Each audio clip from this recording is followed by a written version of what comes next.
U.S. Navy tells the I-Team it is rushing to award a 91-year-old veteran the Purple Heart 73 years after he was injured in war. The I-Team's Ginger Allen has followed this story for longer than a year now, and she joins us live with this new response from the Navy. Yes, this is a great one. You know, it was 1 year ago Shelby Dawson reached out to me. He had been injured in war and deserved the Purple Heart, but the Navy refused to give it to him.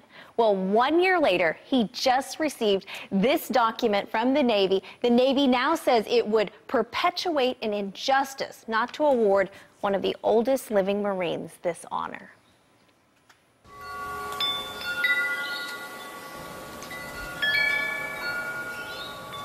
In the peace of his own backyard, 91-year-old Shelby Dawson is still haunted by what he saw on the battlefield 7 decades ago.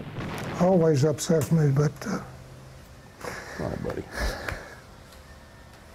He's tried hard through the years to put it all behind him. But as children and grandchildren came along and heard his stories, they asked one very important question. One of the kids said, "Why didn't you get a Purple Heart?" He explained that to the I-Team 1 year ago. From the time we landed, they're coming at us. There's battleships and cruisers out there lobbing rounds on the island. It was 1944, days into the invasion on Guam. Mortar rounds exploded all around the then 17-year-old Marine. I just said, I think I'm hit. Shrapnel embedded in his left wrist. He made it to the medical tent, but a doctor told him he needed to go to the hospital ship. Instead, Dawson bandaged his arm, learned how to carry his rifle on his other side, and returned to his troops. So you could not leave your men? I wasn't brave, don't get me wrong, I just, well, I couldn't. So nothing was ever documented, and 7 decades later, most of the witnesses have passed away. The Navy told Dawson he had no proof. He failed to reveal any documentation entitling him to the Purple Heart, which during Dawson's time in the Marines was awarded to those wounded by an enemy. Dawson argued military records showed he had no scar when he enlisted. He had shrapnel in his left wrist when he discharged. Doctors have since documented his injury, and the white dots on this X-ray show metal in his wrist.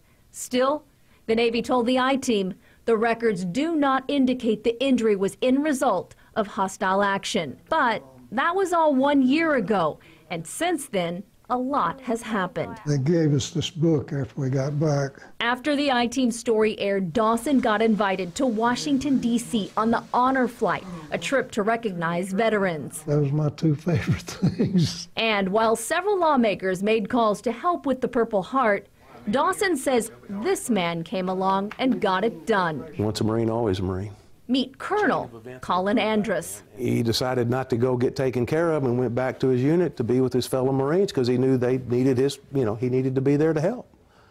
And that's what Marines do. Marines take care of Marines. Doesn't matter whether it's 73 years ago or today. And that's what you did when you stepped in here. I'm glad I was able to help. Colonel Andrus says he made a few calls. And last month, Dawson received this letter. The Board of Corrections changed his official record, determining an injustice exists with it, and his injuries warrant a Purple Heart. The biggest reason I did this is because when talking with Shelby, he said, I don't really care about it. But I knew he did. But he said the big reason was I want to leave something for my grandkids. I want to leave a legacy for them so that they know I did something special. All right, come on, slow down, quit getting my calls. And while they already seem to know that, thank you for helping my granddad. He saved our country in World War II. Shelby Dawson will soon be awarded a long overdue honor that his family will never forget. I never did tell him that I had given up, but I had given up. Never say never. I just appreciate them accepting logic and what I consider proof.